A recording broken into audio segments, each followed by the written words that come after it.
بسم اللہ الرحمن الرحیم ایاک نعبد و ایاک نستعین۔ سب سے پہلے تو مراد سعید آپ کو اور آپ کی ٹیم کو، ظفر آپ کو، ڈی جی صاحب آپ کو، کہ NHA کے اندر جو یہ آپ نے امپرومنٹس کی ہیں، میں آپ سب کو خراج تحسین پیش کرتا ہوں۔ جب لوگ کہتے ہیں کہ کدھر ہے نیا پاکستان، تو یہ ہے نیا پاکستان۔ مطلب کہ ایک ملک ماڈرنٹی کی طرف جا رہا ہے، ڈیجیٹائزیشن کی طرف، جو دنیا جس طرف جا رہی ہے، اور فیوچر یہ آپ ڈیجیٹائزیشن کا ہے۔ لیکن اس سے زیادہ جو امپورٹنٹ چیز ہے وہ یہ کہ اس کے اندر ایک ٹرانسپیرنسی، یہ ای بلنگ، ای بڈنگ، اور پھر وہ جو جی آئی ایس میپنگ، اس سے یہ ہوگا کہ اس سے تو آخر میں جی آئی ایس میپنگ سے تو آپ مانیٹر کر سکیں گے۔ پہلے تو فزیکل جا کے انسپیکشنز ہوتی تھیں، انگریز کے زمانے میں تو وہ گھوڑوں پہ جاتا تھا۔ تو اب یہ ایک ماڈرن ٹیکنالوجی کا زبردست فائدہ یہ ہوگا کہ آپ بالکل مانیٹر بھی کر سکیں گے۔ لیکن یہ جو آپ کی ای بلنگ، ای بڈنگ، یہ بھی بہت امپورٹنٹ ہے، کیونکہ یہ دونوں ایریاز ایسے ہیں جس میں بہت زیادہ کرپشن ہوتی تھی۔ کرپشن اس طرح کہ ایک تو بڈنگ کے اندر پہلے سے جس طرح کانٹریکٹس دیے جاتے تھے، وہ ایک بڑا سیٹ سسٹم بن چکا تھا کرپشن کا، اور پھر جو نقصان ہوتا تھا وہ تو صرف ملک کو نقصان ہوتا تھا کہ جو پیسہ لگنا ہوتا تھا مثلا ایک سڑک کے اوپر، اس کا ایک حصہ چلا جاتا تھا لوگوں کی جیبوں میں۔ سڑک بھی سب سٹینڈرڈ بنتی تھی، اس کا لوگوں کو نقصان پھر سے بنانی پڑتی تھی، یعنی ہر طرح قوم کو نقصان ہوتا تھا۔ اور یہ جب آپ جتنی ٹرانسپیرنسی ٹینڈر دینے میں اور بڈنگ میں لے کے آئیں گے، اتنی کم گنجائش ہو جائے گی کرپشن کی۔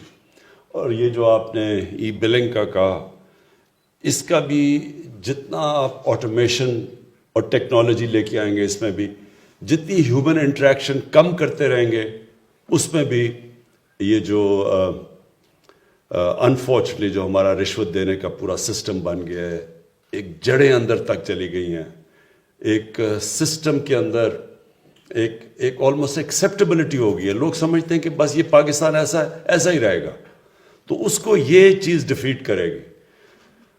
میں آپ کو مثال دوں، ہم آج سے 20 سال پہلے شوکت خانم کے اندر کینسر ہاسپٹل میں ہم نے سارا فیصلہ کیا کہ پیپر لیس ہوگا سب کچھ۔ ہم نے فیصلہ کیا کہ کوئی پرچیاں نہیں چلیں گی وہاں، صرف اور صرف ہر چیز آن لائن آ جائے گی، دوائیں سب کچھ آن لائن دی جائیں گی۔ ہم نے soft where in house develop کیا شوکت خانم میں، اور اس سے ایک دم کسی قسم کی کرپشن جو تھی وہ ختم ہو گئی۔ یعنی جو بھی کوئی سمجھتا تھا کہ دوائیوں کے اوپر پیسہ، امپاسبل ہو گیا، لوگوں کے لیے ناممکن ہو گیا کہ کہیں کسی چیز پہ پیسہ بنائے۔ اور ادھر سے یہ 20 سال پہلے وہاں کیا، اور میں 20 سال پہلے دنیا میں یہ سسٹمز آ چکے تھے، لیکن مجھے افسوس ہے کہ آج ایک 2021 کے اندر ہم یہ چیزیں ابھی بھی ہم پاکستان میں نہیں کر سکے۔ اور اس میں بہت بڑی ریزسٹنس ایک سٹیٹس کو سے آتی ہے۔ سٹیٹس کو کا مطلب کہ وہ لوگ جو پرانے نظام سے ناجائز فائدہ اٹھا رہے ہیں، وہ چینج نہیں آنے دیتے۔ تبدیلی کیا ہوتی ہے؟ تبدیلی وہ ہوتی ہے سٹیٹس کو چینج کرنا۔ تو تبدیلی کیوں نہیں لوگ لا سکتے؟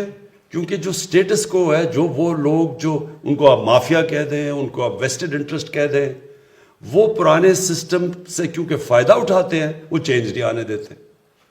اور یہ جو آٹومیشن ہے، جب ہمیں دنیا میں پتہ ہے کہ آٹومیشن سے کتنا فائدہ ہوا، میں آپ کو اپنی ایکسپیرینس شوکت خانہ میں بتا رہا ہوں کہ ایک دم تبدیلی آ گئی وہاں، یعنی ناممکن ہو گیا کسی کے لیے کسی قسم کی رشوت دینا، لینا، دوائیوں میں گھپلا کرنا۔ تو باقی ہماری گورنمنٹ کے اداروں میں کیوں نہیں آیا؟ کیونکہ ایک سسٹم کے اوپر لوگ ایک کرپشن کا نظام چل رہا ہے۔ میں آپ کو ایک بتاؤں کہ شوکت خانہ میں ہمیں ایک دفعہ ایک گورنمنٹ کے ادارے میں بتاؤں گا نہیں کون سا ادارہ ہے، انہوں نے 3-4 لوگوں کا علاج کروایا شوکت خانم سے، اور انہوں نے کہا کہ ہم ان کے پیسے دیں گے، تو ادارے نے پیسے دے دیے ان جو مریضوں کا علاج ہوا۔ تو شوکت خانم اب جو کہ 75% کینسر کا مفت علاج کرتا ہے، یعنی دنیا میں کہیں نہیں ہوتا، وہ چیک گورنمنٹ ادارے پہ کے پاس لے کے گئے. وہ گورنمنٹ کا ادارہ شوکت خانم سے کہہ رہا ہے کہ جس میں ہمیں اتنی کمیشن دو. ایک چیریٹی ہاسپٹل سے وہ کمیشن مانگ رہے ہیں، کیونکہ انہوں نے کہا جی یہاں تو سسٹم بھی یہی ہے، جو چیک کلیئر کرواؤ گے ہمیں اتنے پیسے دو گے. تو یہ ایک بڑی بدقسمتی ہے ہماری. یہ یاد رکھیں کہ کوئی ملک ترقی نہیں کر سکتا جدھر اتنا سارے رشوت کے نظام کو ایکسیپٹ کر بیٹھے. کبھی کوئی ملک نہیں ترقی کر سکتا. کوئی نظام نہیں آگے بڑھ سکتا جس کے اندر اس طرح کی رشوت، سب کو پتا کہ رشوت چل رہی اور رشوت چلتی رہے. اور جو اللہ نے قرآن میں کہا ہوا ہے کہ میں کبھی کسی قوم کی حالت نہیں بدلتا جب تک وہ قوم خود اپنی حالت بدلنے کی کوشش نہ کرے. ہم جب تبدیلی لانے کی کوشش کرتے ہیں تو عمران خان آ کے ایک سوئچ آن کر کے تو تبدیلی نہیں لے کے آئے گا. قوم کا ذہن بدلتا ہے. اللہ نے کہا ہوا ہے کہ میں نہیں تمہیں تبدیل کروں گا جب تک تم خود فیصلہ نہیں کرو گے کہ ہم اس طرح کی زندگی نہیں گزارنا چاہتے، ہم اپنی زندگی بہتر کرنا چاہتے ہیں. ہم بھی دنیا کے اندر ایک چھاتی نکال کے پھرنا چاہتے ہیں کہ ہم پاکستانی ہیں. ہر پاسپورٹ کی دنیا میں ہم عزت چاہتے ہیں. تو ایسے تو نہیں عزت آتی. عزت ایک خوددار قوم کو ملتی ہے، سچی قوم کی عزت ہوتی ہے. جب ملیشیا اور انڈونیشیا میں جب لوگوں نے اسلام قبول کیا تو وہاں کوئی مسلمان فوج تو نہیں گئی تھی. مسلمانوں نے فتح تو نہیں کیا تھا انڈونیشیا اور ملیشیا. جو مسلمان تاجروں کا کیریکٹر دیکھا لوگوں نے، اتنے متاثر ہوئے کہ اس سے وہ لوگ مسلمان ہو گئے. سچے لوگ تھے، کیریکٹر والے لوگ تھے.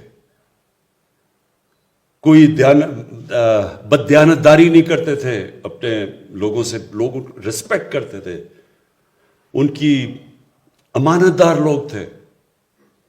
اس لیے لوگ ان کو متاثر ہو کے ان کی طرف آئے. تو ہم پاکستان میں ریئلائز نہیں کرتے کہ اللہ نے اس زمین کو کیا کیا نعمتیں بخشی ہیں. اور میں جب بڑا ہو رہا تھا تو یہ پاکستانیوں کی دنیا میں عزت تھی. تیزی سے اوپر جا رہا تھا ملک. یہ جب ہمارا صدر گیا امریکہ تو امریکہ کا صدر اس کو ایئرپورٹ لینے آیا.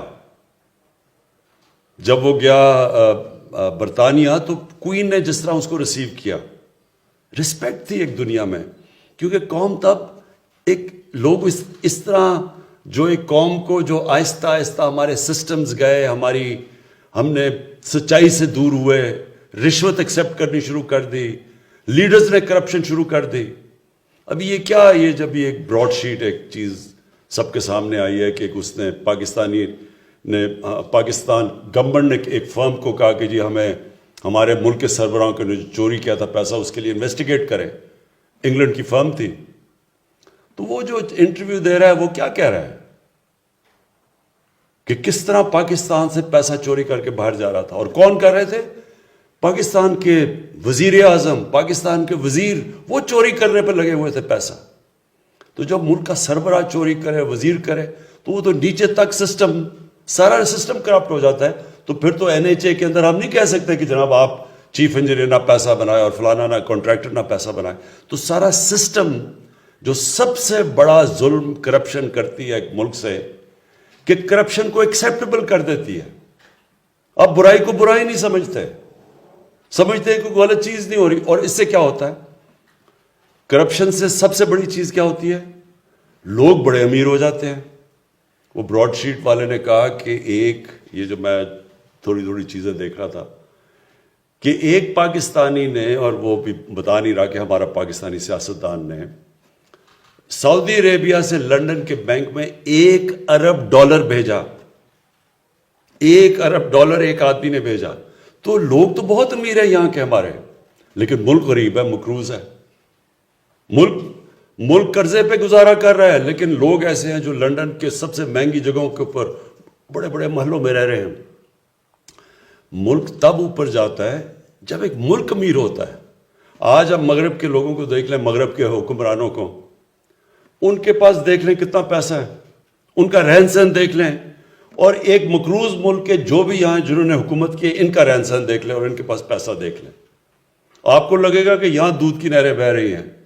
اور لگے گا وہ غریب ملک ہے جب آپ ان کے پرائم منسٹرز کو پرانوں کو دیکھیں گے، ان کو جب ان کا رہن سہن دیکھیں گے، ان کے جب یونائٹڈ نیشنز میں جب گئے ان کے جاتے ہیں پرائم منسٹرز یا head of states U N کے اندر، تو وہ کتنا پیسہ خرچ کرتے ہیں، اور جو ہمارے یہاں سے ایک مقروض ملک میں جا کے کس طرح وہاں رہتے تھے، کس طرح پینٹ ہاؤس اور ہوٹل کے اوپر پورے جو سب سے مہنگے ہوٹلوں میں جا کے رہتے تھے. یہ ہے ہمارا مسئلہ. اور بدقسمتی یہ ہے کہ ہم جدھر سے شروع ہوا تھا ہمارا سویلائزیشن جو ہم دیکھتے ہیں، مدینہ کی ریاست، کیونکہ نبی صلی اللہ علیہ وسلم نے وہ ریاست بنائی تھی، تو جب وہاں دیکھیں تو کیا چیز سب سے چیز سامنے آئی تھی کہ جو ریاست کے سربراہ تھے وہ سادگی میں رہتے تھے، کسی نے محلات نہیں بنائے، اپنے اوپر پیسہ نہیں خرچ کرتے تھے، جو پیسہ ریاست میں زیادہ آتا تھا اپنے غریبوں پہ خرچ کرتے تھے، قوم کو نیچے سے اوپر اٹھاتے تھے. فلاحی ریاست بنائی انہوں نے. اور اس کے الٹا یہ دیکھیں کہ ہم نے یہ جو ملک کتنا ایک بڑی خواب تھی پاکستان کہ ہم نے بنانا تھا وہی مثالی اسلامی فلاحی ریاست، اور ہمارے پاس ہم کس طرف نکل گئے. اور اس کا نتیجہ سامنے ہے کہ جب تک ایک قوم واپس اس نظریے پہ نہیں جاتی جس کے لیے بنی تھی، اللہ کی برکت بھی آنے لگی. مبارک دیتا ہوں کہ یہ جو آپ نے قدم اٹھایا. دیکھیں آپ NHA میں جب شروع ہو جائے گا، سب سے زیادہ پیسہ تو سڑکوں پہ بنتا ہے، سب سے زیادہ کمیشنز تو سڑکوں کے اوپر بنتی ہے. تو یہ جب آپ اس کے اوپر اس طرف جا رہے ہیں ڈیجیٹائزیشن کے اوپر، اس کا مطلب کہ آپ نے مشکل ہو جائے گا لوگوں کے لیے پیسہ بنانا، ٹرانسپیرنسی آ جائے گی. اور یہ جب سب سے زیادہ ادارہ جدھر پیسہ بنتا تھا، جب ادھر سے چینج آئے گا تو انشاءاللہ باقی بھی. اب ہم جو اگلا ادارہ ہے FBR، سب سے بڑا چینج آئے گا جب FBR پوری طرح ڈیجیٹائز ہو جائے. اور وہ بھی تھوڑی سی بڑی ریزسٹنس آئی شروع میں، لیکن مجھے ابھی تک انہوں نے ڈیٹ دی ہوئی ہے، میں نے ان کو ٹائم دیا ہوا ہے کہ گرمیوں تک، جولائی تک FBR کے اندر مجھے ٹوٹل ڈیجیٹائزیشن چاہیے. اور انشاءاللہ تب آئے گی. آپ دیکھیں ٹیکس کلیکشن پاکستان میں کیسے اوپر جاتی ہے، اور جیسی ٹیکس کلیکشن جاتی ہے ہمارے ملک پہ پیسہ آ جائے گا اپنے ان لوگوں، تعلیم پہ خرچ کرنا، اپنے غریب لوگوں پہ خرچ کرنا، اس کو فلاحی ریاست بنانا. ہمارا جو سب سے بڑا مسئلہ ہے کہ اپنی ہیومن ڈیولپمنٹ کرنا، انسانوں پہ پیسہ خرچ کرنا. قوم تو تب امیر ہوتی ہے جب اس کے انسان امیر ہوتے ہیں. اور جو ایک قوم کی پہچان تب ہوتی ہے کہ وہ کیسے اپنے سب سے غریب طبقے کو کیسے رکھتی ہے، کمزور لوگوں کو کیسے رکھتی ہے. امیر لوگ نہیں کیسے رہتے، اس کے جو کمزور طبقہ کیسے رہتا ہے. اور انشاءاللہ جیسے جیسے ہمارے پاس ریونیو بڑھتا رہے گا، FBR کے اندر ریفارمز آتی رہیں گی. کرپشن جب آپ کو مثلا آپ سڑکوں کے اوپر جب ختم ہوگی تو ہمارے پاس جو مراد نے اصل بات کی کہ ہمارے پاس اور زیادہ پیسہ آ جائے گا خرچ کرنے کا. انفراسٹرکچر کے اوپر ہم اس کو اور بہتر کرتے جائیں گے. انفراسٹرکچر جیسے ہی بہتر ہوتا جائے گا ملک میں زیادہ انویسٹمنٹ آنی شروع ہو جائے گی. تو یہ آج بہت بڑا قدم آپ نے اٹھایا ہے. میں انشاءاللہ اس کی وجہ سے ہم اور منسٹریز کے اوپر بھی پریشر ڈلوا لیں گے کہ ای گورننس کے اوپر سب منسٹریز جائیں. اور ان کو بھی ہم نے ٹائم سکیل دیا ہوا گرمیوں کا کہ اگلے 6 مہینے تک ہم ایکسپیکٹ کرتے ہیں کہ پاکستان کی جو منسٹریز ہیں سب ای گورننس کے اوپر آ جائیں گی. شکریہ.